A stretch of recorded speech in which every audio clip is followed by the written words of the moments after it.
दोस्तों बांग्लादेश की टीम को मैं ऑस्ट्रेलिया क्यों कह रहा हूँ, वो इसलिए कह रहा हूँ कि आप देख लीजिए पाकिस्तान टीम की पॉलिसी। पाकिस्तान टीम बांग्लादेश के टूर पर 3 T20 मैचेस की सीरीज़ खेलने गई है।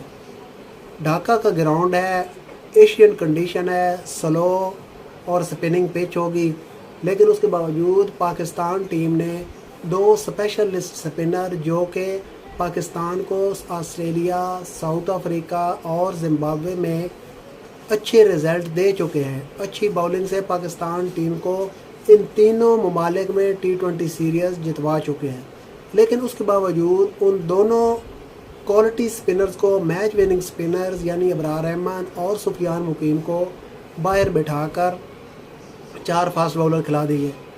अच्छा, उसके अलावा आप देख लीजिए कि कोई ना कोई पाकिस्तान क्रिकेट को तबाह करने के लिए चेहरा मौजूद है, कोई ना कोई साजिश पाकिस्तान क्रिकेट के ख़िलाफ़ हो रही है। जब भी पाकिस्तान टीम कुछ अच्छा करने की कोशिश करती है, पाकिस्तान टीम कुछ ना कुछ सेटल होने लगती है, तो कोई ना कोई अडेलू कट्टा खिलाड़ी जो है ना उसको टीम में लाया जाता है। अब पिछले जो बांग्लादेश की सीरीज़ थी उसमें शादाब खान की अचानक एंट्री हो गई बग़ैर परफॉर्मेंस के, तो अब ये जो बांग्लादेश के ख़िलाफ़ सीरीज़ है इसमें अचानक से मोहम्मद नवाज़ साहब की एंट्री हो जाती है।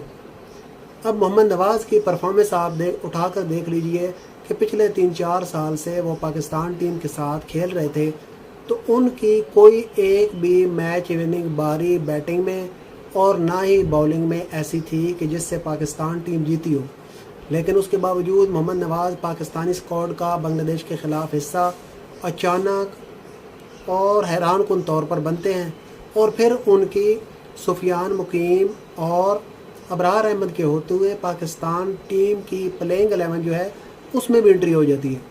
और पहले मैच में नाकामी के बाद दोबारा से दूसरे मैच में भी मोहम्मद नवाज़ साहब मैच खेलने के लिए मैदान में उतर जाते हैं।